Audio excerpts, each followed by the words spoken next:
소개를 해드려야 누군데 앞에서 이걸 설명하고 있는지를 좀 아실 수 있을 것 같아요. 저는 여기 설명 나온 대로 진안 역사박물관에서 근무를 하고 있고요. 책은 이제 학예연구사로 일하고 있는데 아시겠지만 박물관에서 조사 연구, 교육, 전반적인 것들을 담당하고 있는 연구자인 공무원으로 아시면 될 것 같고요. 그래서 저는 소속은 분청문화체육과 소속으로 문화재팀에서 일하고 있습니다. 그리고 이제 저 같은 경우는 사실을 전공을 제가 웅치를 한 것도 아니고요. 제가 조선시대사를 전공한 것도 아니고 백제사를 제가 전공을 했고요. 그래서 학부 때는 이제 사학과에서 나와서 이제 대학원은 이제 고고학 쪽으로 공부를 백제 쪽으로 했었습니다. 근데 이제 제가 아무래도 저한테 여기 팀장님께서 이 웅치와 관련된 말씀을 좀 드렸으면 좋겠다고 주셨던 것은 제가 웅치전적지와 관련된 문화재 업무를 좀 담당을 했었어요.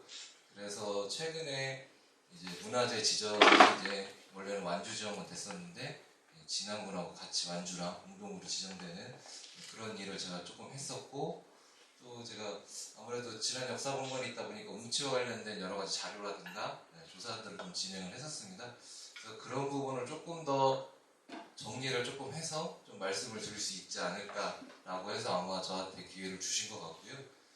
그래서 꼭 제가 처음에 이제 제가 아까 말씀드린 조선시대사라거나 웅치를 전공한 게 아니기 때문에 꼭 제가 좀 많이 이렇게 드리는 말씀은 대학교 때 제가 수업 들을 때 선생님이 해주신 말씀이 있어요. 그분은 이제 조선시대사 전공이셨거든요. 그때 한참 대장금이 TV에서 유행을 할 때였어요. 인기를. 그래서 사람들이 이 교수님만 만나면 대장금 다음 이야기가 어떻게 되냐, 대장금이 정말 그랬냐, 이런 것들을 꼭 물어보셨다고 하시더라고요. 그분이 그래서 수업 시간에 저희한테 자기는 그쪽을 하나도 모른다고. 그러니까 그 연구자들이 꼭 그런 말씀을 꼭 드리고 싶었던 게 자기 전공도 자꾸 잊어먹고 다시 정리하고 이러는 형편이라 새로운 분야를 제가 좀 설명드린다는 게 사실 어려워요. 그래서 이번에 준비하면서도 그동안 준비했던 거를 조금 더 다시 살펴보고 다시 한번 정리해서 한번 말씀드린다는 거를 한번 다시 말씀드리고요. 그래서 제가 여러분보다 아주 잘 알거나 아주 뛰어나진 않지만 조금 더 정리해서 설명드린다는 거, 그걸 한번 전제로 한번 말씀을 드리겠습니다.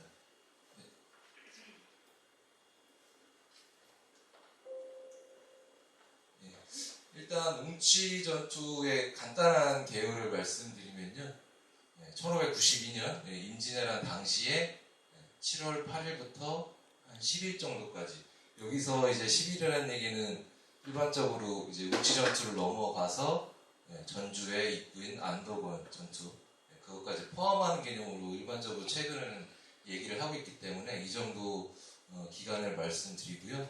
웅치 전투의 위치는 북이면 세동리, 지금 이제 좀 더 자세히 말씀드리면 세동리에서 완주 신촌리로 넘어가는 고개, 그 일대를 말한다고 할 수 있습니다. 그리고 좀 세부적인 내용은 이제 호남에서 전주성 장악하기 위해서 넘어오는 약 1만여 명의 왜군을 1천여 명의 광군 의병이 맞서서 이겨낸 전투다. 일반적으로 이렇게 좀 이해를 드릴 수 있는데요.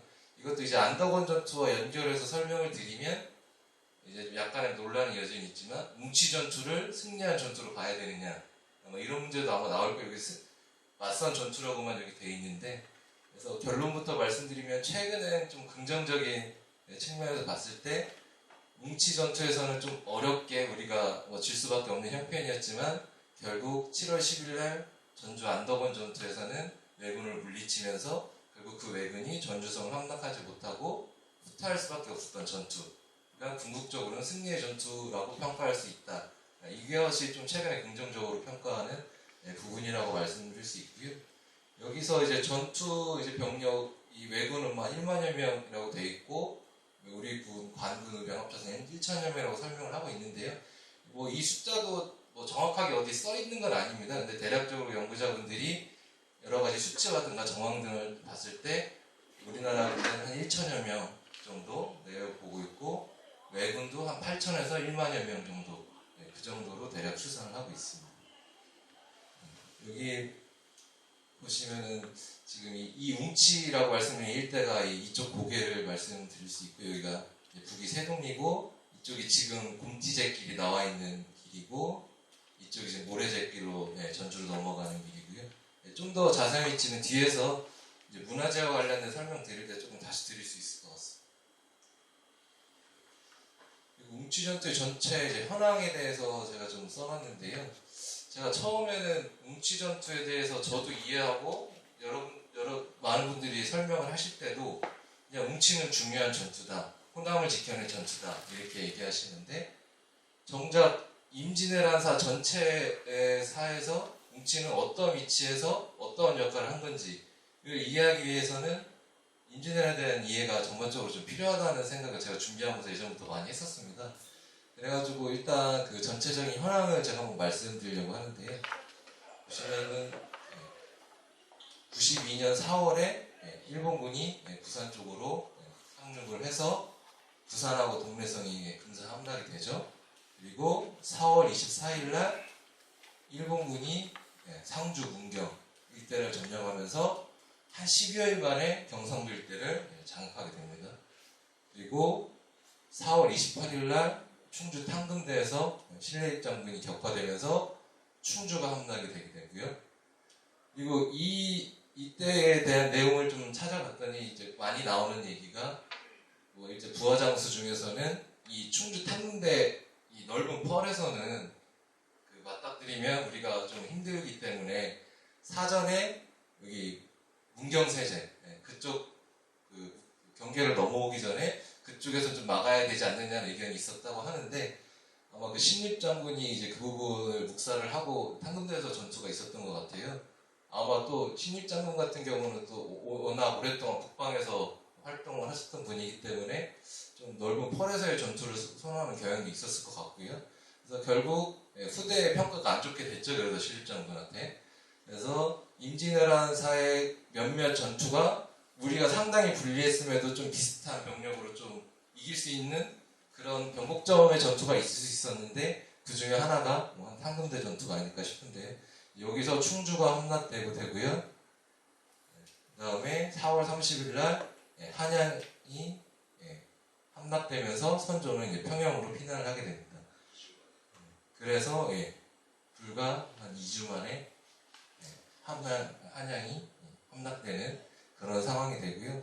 여기서 이제 최근에 많이 나왔던 얘기가 이것이 일본군이 외적이 당시에 조금 미리 예견하지 못했던 게, 당시 자기들의 그동안 전투 상황을 봤을 때는 성을 뺏거나 그러면 이제 상황이 종료가 되는, 항복을 하는 우두머리가 뭐 그런 전투 성격의 일본에서의 전투 성격이었는데, 우리나라 같은 경우는 지금 선조가 이제 계속 평양, 의주 이렇게 피난을 하게 되죠.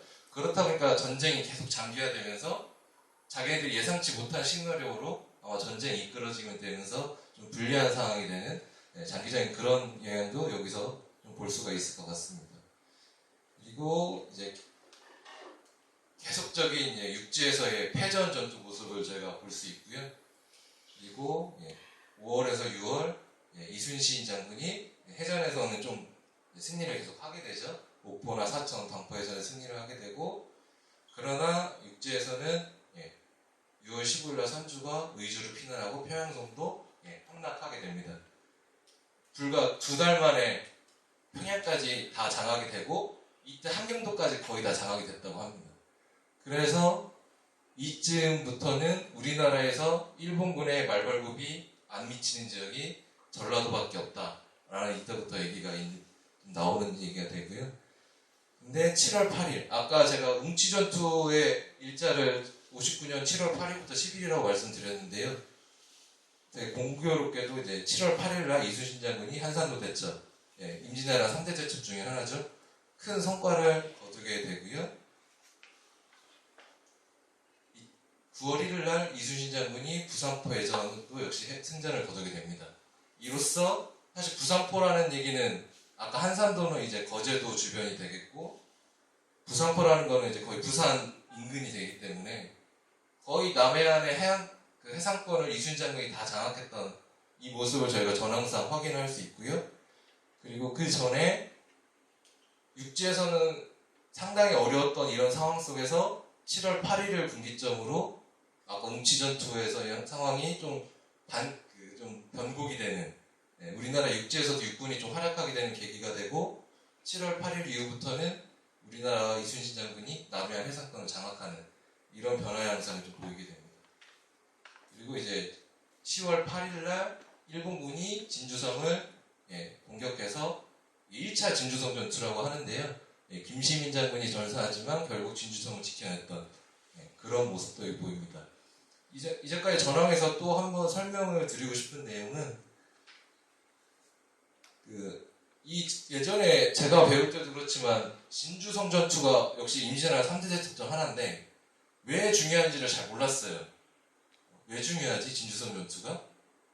사실 예전에 제 교과서는 웅치전투도 거의 안 배웠던 것 같아서 웅치전투도 왜 중요한지 몰랐지만 왜 진주성 전투가 중요할까라는 걸 몰랐는데 이 전체적인 임진왜란 전황을 살펴보면 일본군이 전라도 지역을 제외한 전역을 차지하면서 가장 큰 문제점이 생겨난 게 이 전쟁이 장기화되고 이동로가 길어지면서 보급이라든가 여러 가지 물자 수송 이런 부분에 상당한 어려움을 겪게 된다고 합니다. 그래서 그거를 해결할 수 있는 타겟책이 약탈 이런 게 되겠죠 현지에서. 근데 이걸 일명 청야 작전이라고 해가지고 우리나라 군대라든가 민간에서 피난이라든가 이동을 할 때 그런 것들 최대한 남기지 않고 이동을 하는 거죠. 그렇다 보니까 현지에서 수급하는 것도 이제 한계가 있겠죠. 그러면 수급할 수 있는 게 전라도 지역을 점령을 해서 우리나라의 아주 유명한 곡창제니까 이쪽 지역을 점령해서 현지에서 수급하는 방법, 그리고 부산 지역의 근거지를 중심으로 해서 해상을 이용해서 배로서 이런 것들을 날리는 방법, 이런 것들이 있었을 텐데 해상은 지금 이순신 장군한테 완전히 이제 장악이 됐기 때문에 그건 불가능한 방법이 됐고요. 그리고 그러면 전라도를 장악하기 위해서는 크게 한 3가지 루트를 상정해 볼 수 있습니다. 일단 남해안 지역에서는 육지에서 진주를 지나서 구례, 순천 이쪽으로 넘어가는 루트가 하나 있고요. 그리고 그게 지리산을 넘어가기 힘드니까 지리산하고 덕유산 사이에 의령, 함양을 지나서 남원 운봉으로 가는 루트. 그리고 조금 더 올라가서 덕유산을 지나서 금산, 장수, 진안을 넘어서 전주로 가는 것. 이쪽 루트가 크게 3방향으로 나오게 됩니다. 근데 해상권은 이순신 장군한테 장악이 됐고 진주를 통해서 넘어가는 루트는 지금 진주성을 계속 함락을 못 시키죠. 그래서 이 루트도 지금 지금 전라도로 못 넘어가는 상황이 되고요. 그리고 여기 써있진 않지만 함양 의령을 통해서 남원으로 가는 방향은 홍위 장군, 각제우 장군 의병 중심으로 한 그쪽 전투에서 성과를 거두지 못하게 됩니다. 왜군이. 그래서 세 길이 완전 다 막히게 되면서 임진왜란 당시에는 장악을 못하게 되는 거죠. 전라도를. 그리고 근데 결국 정유재란 때는 전라도 중심으로 장악을 하기 때문에 그때는 전라도가 장악이 되지만 전체적으로 이러한 의미가 있는 전황을 좀 저희가 볼 수가 있고요. 그리고 이제 92년 12월 8일 날 명나라 이호성 장군이 4만여 명의 군대를 이끌고 압록강을 건너게 됩니다. 이때부터는 치열한 일방적인 전투가 아니라 치열한 양국의 접전이 벌어지죠. 그래서 1월 9일에는 평양성을 탈환하게 되고 결국 5월에는 진주성이 함락이 되지만 이걸 함락시키고도 이제 전라도는 진입을 못했다고 그래요. 그쪽에 이미 방비가 좀 많이 돼 있어서. 그리고 이제 10월 1일 날 선조가 한양으로 돌아오면서 임진왜란이 이제 점점 장기화되는 거죠. 이제부터 강화 회담도 하고 협상도 하고 하다가 59년 1월에 다시 정유재란이 발발하면서 본격적인 전투는 7월에 칠천량해전이라든가 8월에 남은성 전투 이런 이제 전투가 많이 벌어지죠. 그래서 공교롭게도 이제 97년 이 사이 즈음에 이순신 장군이 백의종군을 하는 시기가 되죠. 그래서 다시 칠천량해전 이후에 승훈통자도 복귀하면서 전황이 또 바뀌는 이런 전체적 임진왜란의 현황을 저희가 한번 짚어보고 가면 좋을 것 같습니다. 여기 이제 일본의 진경로라고 이제 나와 있는데요. 여기도 보시겠지만 순식간에 이 함경도에서 평양까지, 부산에서 평양까지 함경도까지 장악을 하게 되는데 이 전라도 지역만 진경 루트가 지금 안 나오고 있죠. 그래서 이런 전라도가 임진왜란 당시에 장악이 되지 않았다는 모습이고요. 그럼 이제 본격적으로 임진왜란 당시에 웅치가 어떤 전황과 현상이 있었는지 그걸 한번 말씀드리겠습니다. 그래서 처음에 이제 왜군이 한양하고 평양까지 점령을 하면서 전쟁이 장기화되니까 속전속결로 끊는다는 전략에서 이제 일단 남쪽부터 전체적으로 장악하자. 전라도를 장악하는 방향으로 전략이 바뀌게 되고, 그러기 위해서 금산 지역에 아까 진주랑 함양 쪽은 막혀 있기 때문에 그 이후에 금산을 통해서 이치와 웅치, 완주의 이치랑 진안의 웅치를 넘어서 전주, 전라감형에 있는 전주로 들어가는 그 방향으로 전략을 짜게 됩니다. 그래서 6월 17일 날 왜군이 이제 무주에 이제 침입을 하면서 22일 날 금산 주변에 저곡성이 여기서 함락이 되고요. 그 다음 23일 날 금산성이 함락이 되게 됩니다. 그리고 바로 이 용담 진안 지역으로 6월 말까지는 이쪽으로 넘어온 것 같습니다. 그래서 이쪽으로 이렇게 넘어오게 되니까 방비를 해야 되겠죠. 그래서 이제 전라도에서는 이강 감사가 중심이 돼가지고 이 남원 쪽으로 넘어오는 루트를 막기 위해서 당시에는 이제 광주 목사였는데 권율 장군이 이 남원 지역에 있고, 또 이쪽 이제 고개를 넘어오는 걸 막기 위해서 장수 지역 쪽에 또 여기 장군이 지키고 있고, 그리고 이제 이 웅치 지역에서는 동복현감 황진, 나죽판감 이봉남, 김제군수 정당, 또 의병장 황박, 그다음에 뭐 해남군수 변흥정, 이런 분들이 이쪽 쪽에서 웅치고개에서 진을 치게 됩니다. 근데 여기 보시게 되면 직책들이 다양하죠. 화순의 동복, 김제, 나주, 광주 목사, 이렇게 다양한 분들이 여기서 직결을 하게 되는데, 그래서 이제 뭐 추후에 다시 의미해 드릴 때 말씀드리겠지만, 이제까지 육군의 관군들이 지기만 하는 싸움에 아주 승부를 겪었는데, 이때부터는 조금 더 전략적으로 전라도를 막기 위해서 여러 지역에 있는 장군들이 전략적으로 배치가 되는 거죠. 그래서 이제 관군과 의병이 좀 전략적인 움직임을 해서 전투를 하는 모습을 이런 도면에서도 확인을 할 수가 있습니다. 이 진안까지 6월 말에 진안까지 장악을 왜군이 했는데요. 보시면 7월 2일 날 이 장수 쪽으로 왜군이 움직임을 가게 됩니다. 그래서 아마 이쪽으로 해서 남원으로 좀 가려는 의도도 있었던 것 같아요. 그래서 이쪽에서는 이제 이광 감사가 이 황진 장군을 이쪽 남원 쪽으로 보냅니다. 여기 이제 나오죠.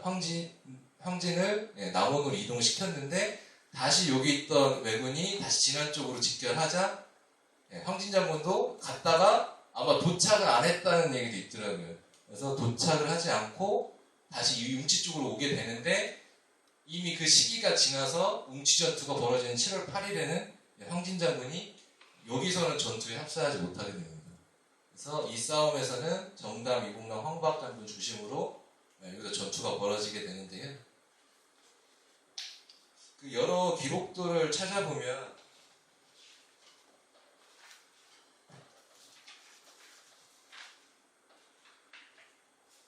그 웅치 전투가 7월 8일 본격적으로 벌어지기 이전에도 좀 간헐적인 전투들은 좀 있었던 걸로 이제 확인이 됩니다. 예를 들어서 그 동복현과 황진이 정탐을 나갔다가 왜군과 마주하면서 그 왜군을 물리쳤다는, 적병을 물리쳤다는 기록도 나오고요. 그 다음에 김제군수 정담이나 변흥정이 심리 밖에서 적을 맞아 싸워가지고 10여 명의 수급을 참수하였다, 뭐 이렇게 나오거든요. 그래서 간헐적인 이런 이 충돌이랑 이런 것들 정탐 사항이 있었던 것 같고요. 이제 본격적인 전투는 7월 8일 날 펼쳐지게 됩니다.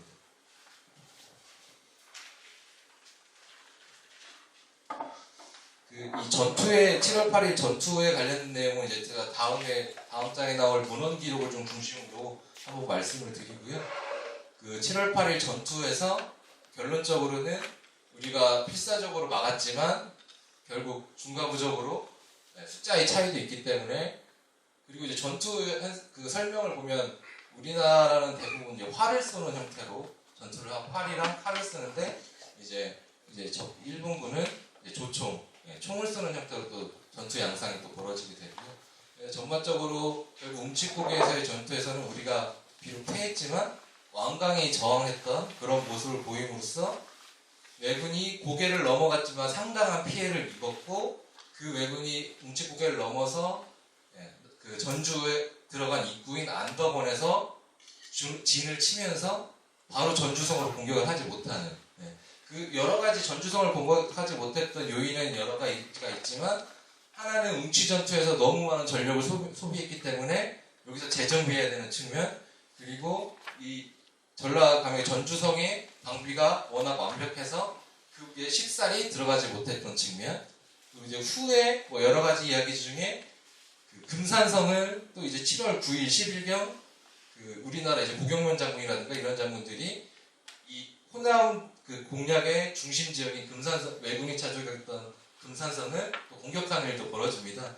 그러니까 그런 여러 가지 상황 속에서 더 진출을 못하는 이런 상황이 벌어지는데요. 그래서 아까 말씀드렸듯이 황진 장군이 이쪽 장수를 향하는 왜군을 막기 위해서 남원 쪽으로 가다가 다시 회군을 명령받고 이렇게 돌아오는데, 이미 웅치에서 전황은 이제 종료가 됐죠. 종료해서 이 안덕원으로 이제 왜군이 넘어갔지만, 여기서 주둔하고 있던 왜군을 황진 장군이 여기서 이제 습을 하게 되는 거죠. 그래서 결국 여기서 왜군이 여기서 이제 패배를 하고 이제 완주, 뭐 소양이라든가 뭐 두목리 그쪽을 통해서 금산으로 후퇴하는 그런 전체적인 웅치 전투의 전투 양상을 저희가 볼 수 있습니다. 그 웅치 전투의 세부적인 전투 모습이 어땠냐를 좀 보여주는 여러 가지 좀 기록들을 좀 말씀드리려고 하는데요. 제가 TV에서 보면 뭐 설민석이라는 이런 분들은 재밌게 얘기를 하더라고요. 연기를 하면서. 근데 제가 그건 도저히 안 될 것 같아서 좀 오히려 좀 정확한 문헌이 이런 기록이 있다는 걸 좀 설명드리는 것도 의미가 있기 때문에 좀 그런 부분 위주로 제가 설명을 좀 드리겠습니다. 지금 이 부분에는 안 나와 있지만 그 선조 수정실록에 보면요, 그 왜적이 선봉 수천 명이 총을 쏘고 칼을 휘두르며 정문으로 돌진을 해왔는데 이봉남 등이 죽음을 무릅쓰고 싸워 활로 쏘아 죽인 것이 헤아릴 수 없으며 적이 패하여 물러갔다. 그런데 이튿날 새벽 적이 병력을 총동원해서 산굴짜기에 가득하였고 총포 소리가 우레처럼 쏟아졌다. 이봉남 등이 적의 일진을 맞서 싸웠으나 결국 당해내지 못하고 퇴각하였으며 황박의 군사도 패하여 봉남의 진으로 들어갔다. 웅치 전투의 초반 양상이 전투 이런 양상이 기록에 보이고요. 그리고 여기 보시면 끝까지 웅치를 지켰던 정장 장군에 대한 얘기도 역시 실록에 나옵니다. 나주 군사, 그러니까 이봉남의 군사가 있는데 나주판과 이봉남의 군사가 퇴각하자 정담이 고군으로 포위당했는데 부하장수가 정담에게 후퇴시키기를 원하니 정담이 말하기를 차라리 적병 한 놈을 더 죽이고 죽을지언정 차마 내 몸을 위해 도망하여 적으로 하여금 기세를 부리게 할 수는 없다 하고 꼿꼿이 서서 동요하지 않고 활을 쏘아 빠짐없이 적을 맞추었다. 이윽고 적병이 사방으로 포위하자 군사들이 모두 흩어져 버리고 정담 혼자서 힘이 다하여 전사하였다. 좀 처절한 이런 모습이 이 글자에도 좀 보이죠. 그리고 밑에 서해 선생의 문집의 기록을 보면 전라도 웅치 싸움에서 김제군수 정담은 종일 힘써 싸워 적을 죽인 것이 헤아릴 수 없으나 끝내는 화살이 닿하여 군사는 패하고 자신도 죽었습니다. 하지만 전주가 온전히 보존된 것은 정담이 힘써 싸워 적을 꺾은 공이 많기 때문입니다. 서해 유성문 선생 같은 경우는 전주를 보존한 것이 정담 장군의 공이라고 칭할 정도로 이 싸움에 대해서 정담 장군의 모습을 아주 명용적으로 지금 묘사하고 있고요.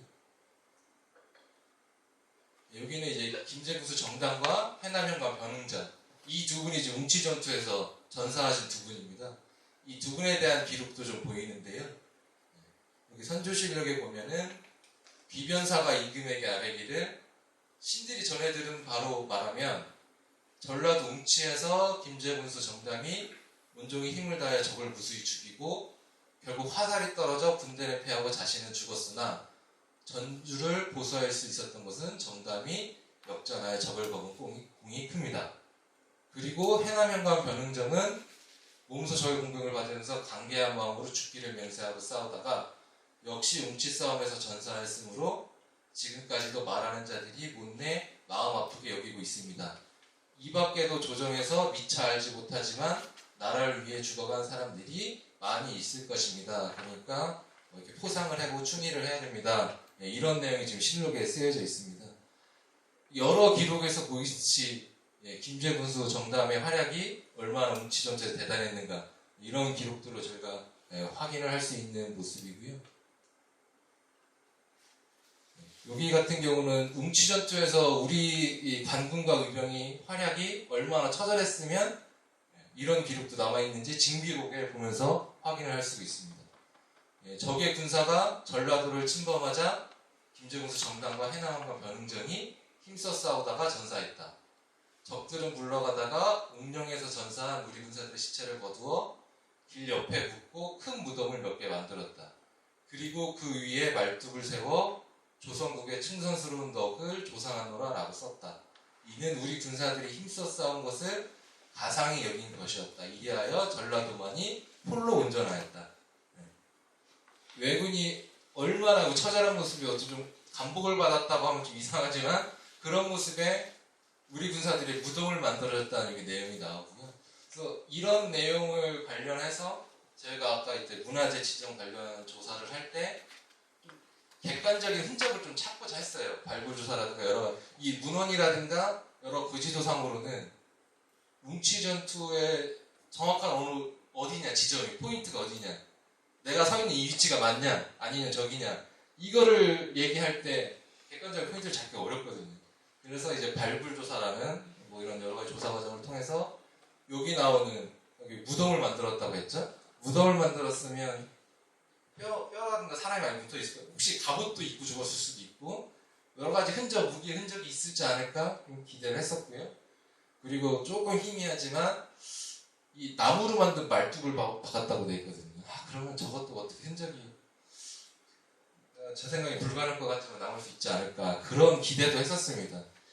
그 기대는 이따가 다시 정리해서 말씀을 드리고요.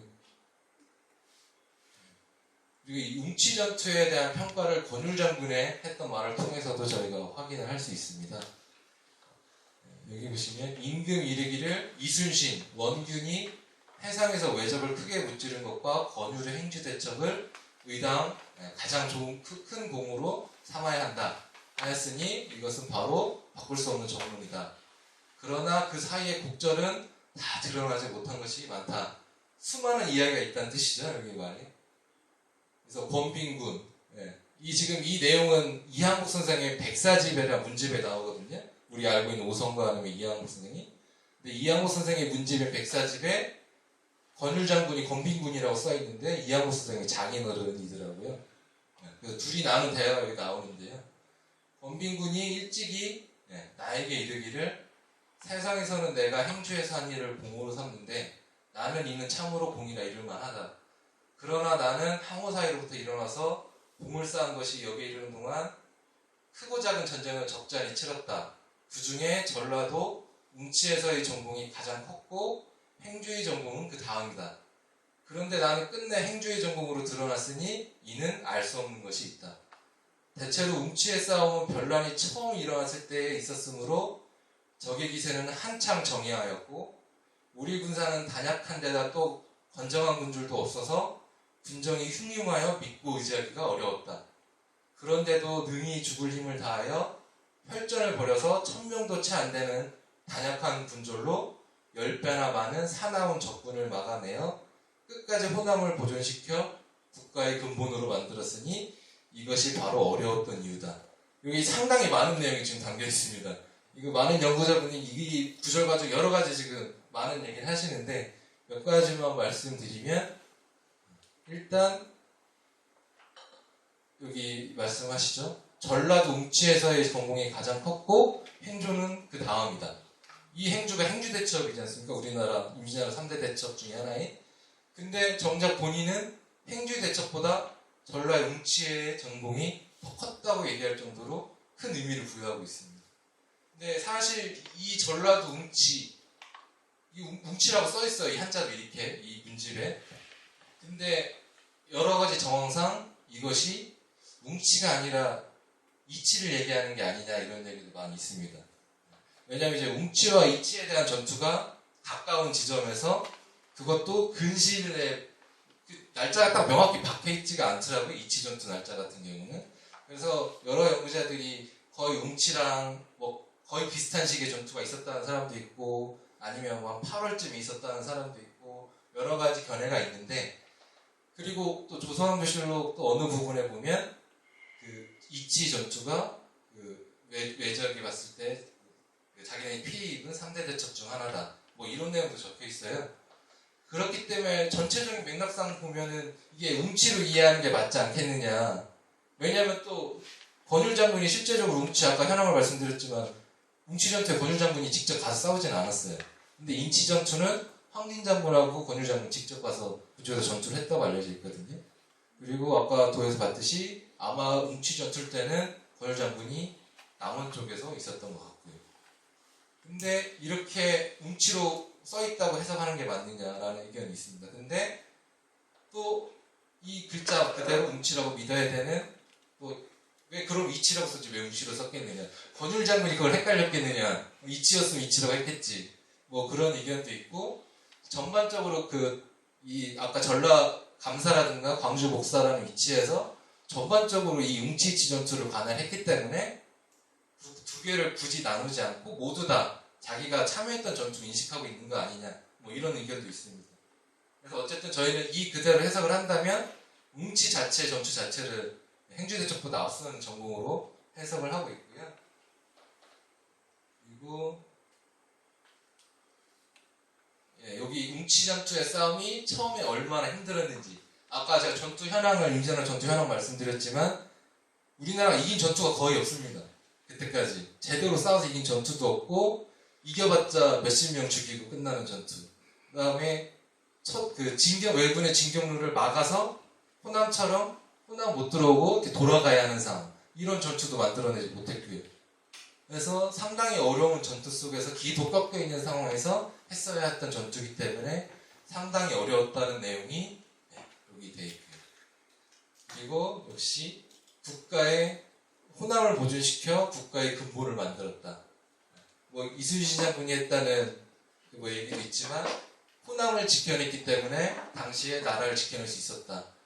그런 내용과 일맥상통하는 인식이 모두 이제 근저에 있었던 것 같아요, 당시에. 지금 연구자들도 그렇게 얘기하고 있고, 이순신 장군의 말씀이라든가, 권율 장군의 이런 말씀, 뭐 그런 것들 종합해 봤을 때, 전라도 지역을 임진왜란 당시 지켰던 것이 얼마나 큰 이유가 있었는가, 이런 것들을 전반적으로 좀 알 수 있을 것 같습니다. 종합적으로 이러한 웅치 전투가 이제 전황이 이루어지면서 어떤 역사적 의미가 있는지를 좀 정리해서 말씀드리면요. 일단 전라도 지역에서 있었던 뭐 최초의 전투라고 이제 평가를 하고 있습니다. 물론 이제 금산도 예전에는 전라도 권이었지만 현재 이제 행정구역상으로 보면은 지금 이 금산을 넘으면서 뭉치에서 있어야했던 전투가 이치보다는 지금 빨랐던 것으로 다 보고 있거든요. 그래서 가장 최초의 전투이자 전라감명을 차지하기 위한 왜군과 우리의 운명의 일전이었던 전투라고 평가를 하고 있고요. 만약 그때 웅치가 쉽게 넘어가고 아까 제가 신립장군 얘기도 했었지만 고개에서 싸우지 않고 벌판에서 싸웠다고 하거든요. 그럼 만약에 아까 그 정감장군 같은 경우도 앞에서 후퇴하면서 우리도 후퇴하자고 얘기를 했는데 만약 후퇴해가지고 너른 벌판에서 싸우자 그렇게 해서 졌으면 그때 아마 우리나라는 전주성 형성되면서 끝났을 수도 있습니다. 그러니까 그런 운명의 일전이 여기서 이제 확인이 되는 거고요. 그리고 이 호남을 보존했던 전투로 평가되면서 조선을 구한 전투로 평가되고 있습니다.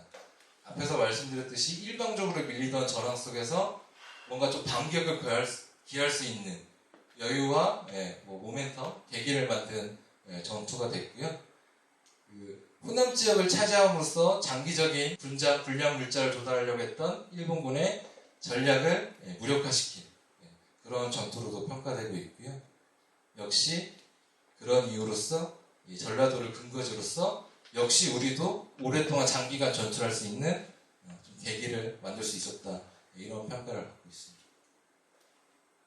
그리고 이 조선이 임진왜란을 극복하는 과정에서 만약에 호남이 없었다면, 호남에서 이런 역할을 했었다면 어떻게 이길 수 있었겠는가, 임진왜란은. 그런 것도 역시 조명하는 아주 전투로 평가되고 있고요. 그리고 육상 관군의 실질적인 첫 승리라는 점. 이제까지는 거의 이제 오합지졸로 평가를 받고 있었던 거죠. 20여일 만에 한양에 내려가고 2달 만에 평양 함경도 다 떨어지고 이런 상황에서 부정적인, 우리도 그렇게 많이 인식을 하고 있죠. 그런 부분에서 웅치 전투를 계기로 좀 관군이 아까 보신 좀 전략적으로 움직이는 해남이라든가 나주 여러 군집해서 전략적인 움직임을 보이고 혹시 의병도 합세하는 모습도 나오고요. 이런 과정을 통해서 좀 정평가되던 당시 관군 육군의 활약을 좀 새롭게 재조명할 수 있는 그런 전투로도 평가가 되고 있습니다. 일단 기본적으로 웅치전투의 전체적인 현황에 대해서는 이렇게 말씀드렸고요. 그 웅치전투가 그럼 현재 이 시점에서 우리가 어떻게 인식하고 있고 어디라고 봐야 되는지 뭐 이런 것들에 대해서 한번 말씀을 드릴게요. 사실 그동안 그 76년에 완주에 있는 그 지금 웅치 전적비 있는 곳이 문화재로 지정이 되면서 오랜 기간 이제 완주의 문화재로 자리를 잡았는데 그동안 이제 저희 특히 이제 진안 지역에서는 진안 지역이 오히려 중심인데 왜 완주 지역만 문화재로 지정돼서 보존을 되고 있느냐라는 불만이 많이 있었죠. 그래서 2006년에 이와 관련된 학술대회도 진행을 하게 되고요. 그리고 이를 통해서 사실 완주뿐만 아니라 진안, 전라북도에서 그런 인식을 많이 좀 모으게 됐습니다. 의견을. 이것을 조금 더 학계의 의견이라든가 여러 주민들의 의견을 수렴해서 올바른 방향으로 문화재를 제대로 지정을 하자는 의견을 모았고, 그러기 위해서는 학술적 뒷받침도 돼야 되고 여러 학술대회도 있어야 되고 제가 아까 말씀드렸던 객관적 증거들도 확보하기 위한 노력도 필요하다. 이렇게 하기 위해서 여러 학술대회와 매장문화재 발굴조사가 이루어지게 됩니다. 이제 뭐 아실 수도 있겠지만 시골조사, 발굴조사 같은 경우는 이제 땅을 이제 파가지고 그 안에 매장되어 있는 문화재를 찾는 조사를 얘기하고요. 특히 이제 시골조사는 일단 정확히 어디 있는지 모르니까, 우리가 주요한 유적이 어디 있는지 모르니까 한 뭐 10m, 20m 단위로 길게 트렌치 같은 줄을 팝니다. 이 줄을 파는 걸 이제 시골조사라고 얘기를 하고요. 파다 보면 이제 그 줄 사이에서 일정한 흔적들이 뭐 정형하게 나온다든가 일정 범위를 이제 갖게 되죠. 그러면 그것을 중심으로 전면적으로 땅을 걷어내는 발굴조사, 이렇게 정의할 수 있는데 이제 그런 조사 과정이 진행이 됩니다. 근데 사실 저는 이 발굴조사를 해야 된다고 할 때 조금 반대하는 좀 입장이었어요. 왜냐하면 제가 이제까지 우리나라에서 문화재, 그러니까 뭐 우리나라 문화재에서 등급이 좀 한번 정리해서 말씀드리면은 이런 우리 공산문화재, 책이라든가 건물 같은 경우는 우리가 유형문화재라고 하거든요. 그래서 전라북도 유형문화재 뭐 이렇게 지정이 됩니다. 근데 그게 국가문화재가 되면 우리가 알고 있는 보물, 그다음에 국보 이렇게 지정이 되고요. 이런 웅치전적지 같은 이런 유적 있지 않습니까? 유적. 큰 범위, 사이트를 중심으로 얘기하는 이런 문화재 같은 경우는 지방에서 전라북도 문화재일 때는 전라북도 기념물로 지정이 됩니다. 그리고 이것이 국가에서 관리하는 유적으로 승격을 하게 되면 국가사적이라고 얘기를 하고요. 그리고 국가사적보다 높은 개념은 우리나라에 없긴 하지만 조금 더 높은 개념이 유네스코 세계유산 뭐 이렇게 정도로 할 수 있겠죠. 그래서 우리나라 지금 진안에서는 국가사적이 딱 한 군데 있습니다. 도통리 청자유지가 진안에서는 유일한 국가사적이고요. 지금 아마 두 번째로 웅치가 되지 않을까라고 기대를 하고 있는데 조금 이제 기다려야 될 것 같습니다. 근데 이제 제가 국가사적으로 지정된 전적지들을 좀 이렇게 찾아보고 여러 가지 조사를 해봤는데 제가 찾아봤을 때는 발굴 조사를 해서 지정하는 경우는 없었던 것 같더라고요. 근데 제가 아까 말씀드렸듯이 발굴 조사를 해서 며칠, 하루 이틀, 며칠씩 했던 전투를 그것도 한 400년 전, 몇백 년 전 전투들 그 흔적들이 과연 객관적으로 어디에 나와 있을까? 근데 그나마 동학이라든가 뭐 이런 것 같은 경우는 좀 그나마 근래의 일이기 때문에 조금 더 정확하게 조사 없이도 찾을 수 있겠지만 그 이전의 전투들을 어떻게 그렇게 발굴 조사를 통해서 찾을 수 있을까? 실제로 예전에도 2000년대 한 중반 정도 아까 그 2006년 학술대회 할 때쯤에도 발굴 조사를 하려고 했었는데 일부의 그런 의견이 우려가 있었다고 하더라고요. 만약에 조사를 땅을 팠어요. 찾겠다고. 근데 아무것도 안 나왔어요. 그러면 여기는 웅치전투 전적지가 아닌가? 우리가 그걸 받아들여야 되는 입장에서는 여기가 맞는데 아니라고 어디를 파면 그게 나오는지 계속 찾아야 되는데 참 그런 걱정이 있었기 때문에 좀 하기가 어렵지 않게 생각했는데 또 아무래도 문화재 지정과 관련된 여러분들이라든가 또 그런 분을 해주시는 분도 있어가지고 조사는 좀 진행이 됐었습니다. 그래서 여기 좀 이제 76년에 전라북도 기념비 지정되고 이 비석이 79년에 이쪽에 세워지는 거죠. 저희 공티제 가는 길. 진안에서 완주 딱 넘어가자마자 여기 보이고요.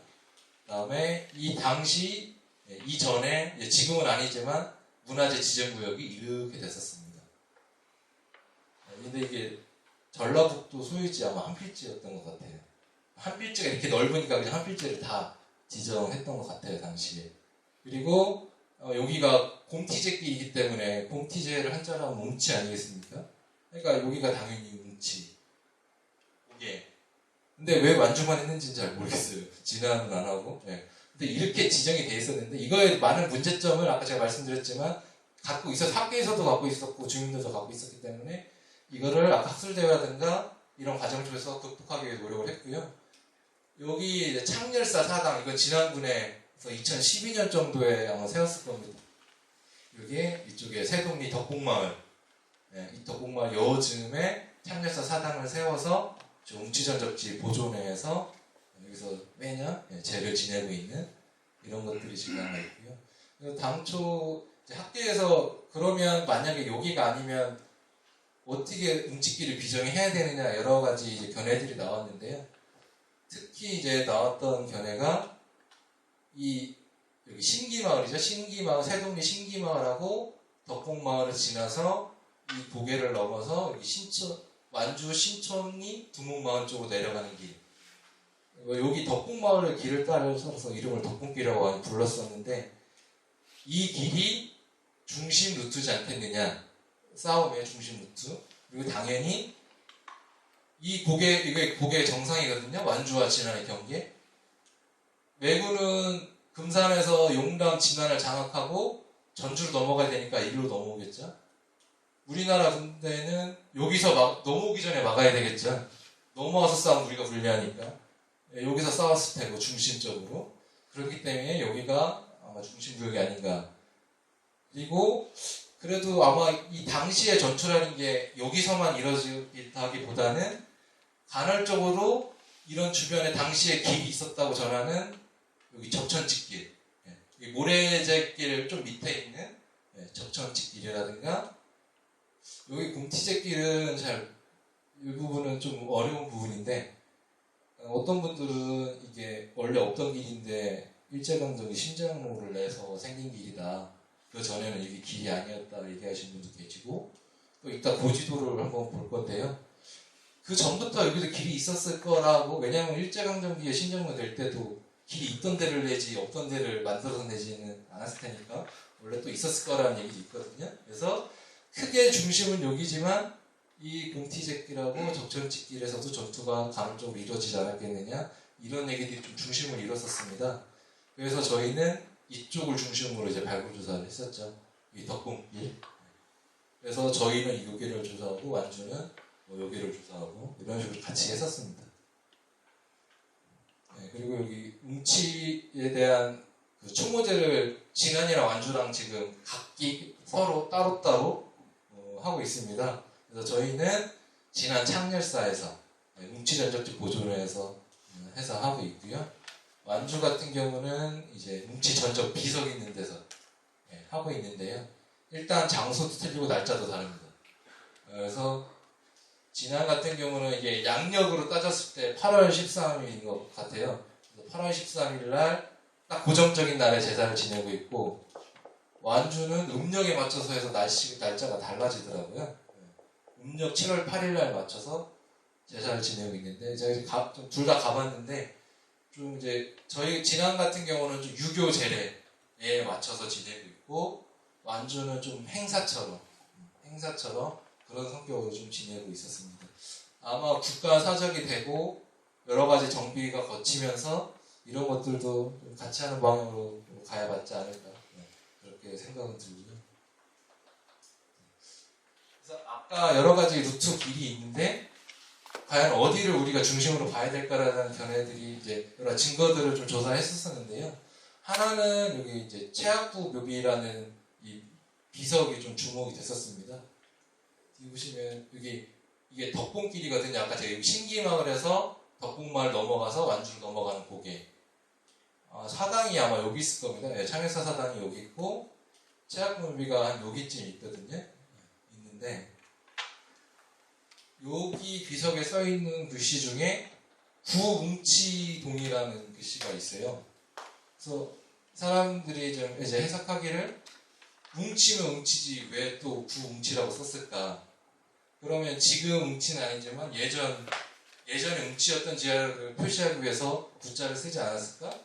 그래서 아까 말씀드린 지금 곰티제길이 있기 때문에 혹시 이제 그 예전에 여기가 원래 웅치였다라는 걸 표현하기 위해서 구웅치동이라는 표현을 쓰지 않았을까라는 추정이 어느 정도 가능한 그런 비석이 덕봉 마을에 여기서 비석이 서 있고요. 그리고 이거 같은 경우는 지금 그 길의 경사도를 나타내는 이제 그런 도표입니다. 그래서 그 접천길 길 같은 경우는 이렇게 가다가 내려오는 길이 아주 가파르죠. 아주 가파른 모습이고, 공티제길, 신장로로 나타나는 공티제길도 갈 때는 좋은데 내려갈 때 엄청 가파릅니다. 근데 우리가 얘기하는 이제 덕봉길이라고 얘기했던 이 길은 올라갈 때도 완만하고 내려갈 때도 이렇게 완만히 내려갈 수 있기 때문에, 만약 간다면 옛날부터 이 길을 쓰지 않았겠느냐, 사람들이 전주랑 진안을 왔다 가는 루트 썼을 때 이 길보다는 이 길을 쓰는 게 맞지 않았겠느냐, 그런 거를 좀 판단을 하고 있고요. 실제로 제가 이 공티제 지금 비석 전적비 비 있는 데를 진안에서 비석까지는 가봤어요. 근데 갈 때는 이제 뭐 그냥 차 타고 이제 편하게 갔는데, 한번 완주에서 저 길로 온 적은 한 번도 없었거든요. 그래서 그 길이 험하다고만 알고, 그래서 손님들 오시면 저 웅치전주 비석을 비 있는 데를 갈 때 완주 쪽으로 가지 말고 진안 쪽으로 와서 보시고 완주로 넘어가지 말고 다시 진안으로 나가서 이렇게 가시라고 설명을 드렸어요. 근데 제가 한번 그거를 몸소 체험해보고자 완주에서는 좀 정비를 좀 문화재로 지정돼 있으니까 몇 개를 좀 잘 해놨었거든요, 안내판을. 그 길을 따라서 한번 가봤는데 분명히 위성지도를 보고 가는데 내가 이 길을 가는 게 맞는 건지, 차를 타고 가는데 너무 힘들더라고요, 길이. 그래서 물론 옛날 길이 그 길하고 똑같지는 않겠지만 이 길로는 안 갔을 것 같은데 생각이 저도 좀 들긴 들었는데, 그래서 이런 것도 봐서도 그 덕봉 마을에서 넘어가는 길이 맞지 않겠느냐, 그런 추측을 많이 하고 있습니다. 그래서 이 덕봉 마을 주변에 여러 가지 조사를 해봤더니 작은 진치골, 큰 진치골, 이런 진을 쳤던 것을 나타내주는 마을 지명들이 곳곳에 있더라. 이런 것들은 뭐 객관적인 증거로 바로 보이진 않지만 또 지명이라는 것은 한 번에 생겨나는 것이 아니기 때문에 웅치전투 현장을 알려주는 그런 지명들로 알려져 있고요. 여기 진지터라는 것도 있고요. 그리고 여기 요강원터. 여기는 옛날에 우리가 여건제도 있지 않습니까? 조선시대 때 먼 길을 갈 때 뭐 숙소가 될 수도 있고 말을 갈아탈 수도 있고, 그런 원터가 아마 여기 있지 않았을까 지금 추정을 하고 있습니다. 그럼 여기 원이 있다는 얘기는 여기가 사람들이 다니는 주 루트였다는 얘기가 되겠죠. 그리고 실제로 여기 보존회 분들 얘기하시기로는 여기가 원님길이라고 불렀다, 이쪽 길을. 전주에서 왔다 갔다 한 원님들이 다녔던 길이라. 그리고 저희가 발굴 조사를 해봤더니 추정 성터라고 볼 수 있는 유적도 좀 확인이 됐었습니다. 이 추정 성터 같은 경우는 우리가 알고 있는 성이 네모 반듯하게 이렇게 잘 쌓여져 있는데 그것이 아니라 막 급하게 메운 것 같은 어떻게 보면 좀 어설픈데 좀 오히려 당시에 급박한 상황 속에서는 볼 수도 있지 않을까라고 생각할 수 있는 그런 또 유적도 발견됐었고요. 또 좀 저희가 가장 중요하게 생각했던 유적은 이 성황당터라는 진안에서 완주 넘어가는 고개, 그 날맹이 거기에 있는 부분이었습니다. 그래서 성황당터라고 해서 그 양 봉우리 사이에 그 사람들이 오랫동안 왔다 갔다 하면서 돌 같은 걸 쌓아가지고 이렇게 자그마한 봉분같이 작지는 않죠. 좀 사람보다 크니까 큰 봉분같이 있어가지고 혹시 저기를 파보면 아까 제가 얘기했던 갑옷이라든가 뭐 나무 팻말이라든가 나왔으면 좋겠다라고 생각을 하고 이제 파봤거든요. 저희가 조사를 했는데 그러니까 조사할 때는 저희가 한 번에 다 걷어내는 것이 아니라 이게 그 봉분이거든요. 그래서 이 정도 높이가 가운데는 이렇게 남아있고 밑에서 봤을 때는 더 높았겠죠. 이렇게. 그리고 이제 이것들을 전반적으로 파는 게 아니라 조사할 때는 여러 가지 증거들을 수집하고 남기기 위해서 일부분씩 이렇게 조사를 합니다. 여기 조사 모습인데요. 여기 조사를 해봤을 때 좀 뭔가 의도적으로 이 바깥에 좀 돌을 의도적으로 돌리는 것 같은 느낌의 여러 가지 흔적들도 조금 확인이 됐었고요. 역시 이것도 추정입니다. 명확하게 나오진 않아요. 근데 좀 저희가 좀 재밌게 봤던 거는 저희가 기대했던 건 갑옷도 안 나오고 나무의 흔적도 안 나오고 아무것도 안 나왔어요. 근데 이 인 분석을 한번 이 토양 가지고 했었습니다. 여기서 나온 토양을 가지고 이 인이라는 게 사람 뼈의 성분이 들어있는 거라고 하더라고요. 근데 여기 보시면 이 초록색이 이 성황당이라고 했던 그 안에 유적에서 나온 토양, 이 주황색은 그 바깥에 있던 토양. 인 분석을 해봤는데 인 칼슘 분석을 했는데 둘 다 이쪽이 여기보다 상대적으로 유의미하게 많이 나왔습니다. 그래서 저희는 조금 희망적으로 이렇게 보고 있는 거는 정말 사람들이 여기서 많이 죽었기 때문에 쌓였든 어떻게 됐든 많이 여기서 죽었기 때문에 그 흔적이 이런 그래프로 나오지 않았을까라고 추정을 하고 있는데 뭐 이것도 이제 정확히 어떻게 해석을 해야 될지는 여러분들의 견해가 있겠죠. 저희는 그렇게 좀 기대를 하고 있습니다. 그래서 발굴 성과는 이제 그 정도로 저희가 확인을 했고요. 이 고지도를 한번 보시면 저희가 많이 이제 그러니까 조선시대 때 고지도 좀 가장 좀 정확하고 많이 알려진 지도가 1872년 이제 지방지도입니다. 그 중에서 이제 진안 현지도, 웅치를 보려면 진안 현지도를 봐야 되겠죠. 여기 지도를 보면 잘 보이실지 모르겠는데 여기가 웅치고개입니다. 지금 웅치라고 여기 써 있고요. 그 다음에 전주개 써 있습니다. 전주로 넘어가면 경계라는 뜻이고 여기가 적천치 써 있습니다. 역시 전주개 써 있고요. 여기가 마치 써 있습니다. 마치. 여기 역시 전주개. 그러니까 아마 진안에서 전주로 넘어갈 때는 마치를 넘든지 웅치를 넘었든지 적천치를 넘었든지 했겠죠. 조선시대 후기 1872년이니까 조선시대 후기 지도입니다. 지금. 근데 여기 보면 웅치 옆에는 대로라고 써 있고요. 여기 적천치는 소로, 마치는 소로 써 있어요. 그러니까 주로 일로 여기 두껍게 그렸듯이 주로 일로 다녔다는 얘기가 되겠죠. 근데 그러니까 웅치가 당시 전주와 완주의 주요 이동 루트였다는 건 분명한데 그러면 정말 이 길이 아까 우리가 얘기했던 지금의 공티제길인지 덕분길인지 이것만 가지고는 정확히 솔직히 알기가 좀 어려워요. 근데 이제 사실 저희는 이건 일제강점기 때 지도거든요. 일제강점기 때 지도인데 지금 이게 지금 공티제길입니다. 지금 공티제길. 그리고 이 길이 지금 아까 얘기했던 덕분마을에서 나는 길. 여기가 적천치 길이고요. 이 길이지 않을까 생각을 했는데 여기 보시면 우정이라는 글씨가 한자로 써 있어요. 여기 지금 우정마을이 있거든요. 여기 공티제에 가는 게 우정마을이 있고 근데 한자는 이 우정이랑 이 우정이랑 틀린데 이 옆에 가면 또 우정이 하나 또 써 있어요. 지금 여기는 부안마을 정도 되는데 이 한자는 여기 있는 한자랑 똑같습니다. 우정. 근데 여기 보면은 우정이라는 글씨의 왼쪽으로 길이 이렇게 지나가고 있어요. 그럼 여기가 위에가 적천치, 마침 이 위치거든요. 여기가 웅치인데 우정마을 왼쪽으로 이 대로가 지나간다고 생각하면 이 길이 웅치 아닌가라고 생각할 수도 있겠죠. 실제로 그렇게 보기도 좀 애매한 부분이 있어요. 근데 또 어떻게 생각하면 제가 봤을 때는 조선 후기에는 그랬던 것 같아요. 이 길을 썼을 것 같아요. 이 지도만 봐서는. 근데 조선 전기에도 그랬을까. 그리고 일설 연구에 의하면 원래 조선 전기에는 이 길을 쓰다가 전쟁이 워낙 여기서 참혹했고 그 흔적들 때문에 이 길을 이용을 안 했다. 그래서 이 길로 바꾼 거 아니냐. 조선 후기에는. 조선 전기 지도는 남아있는 게 없습니다. 이렇게 상세하게. 그래서 우리가 이거를 어떻게 봐야 될까? 근데 아까 제가 보여드렸던 발굴조사 성과는 이쪽은 발굴 지금 저희가 하지도 않았어요. 그런 특별한 흔적이 없었기 때문에.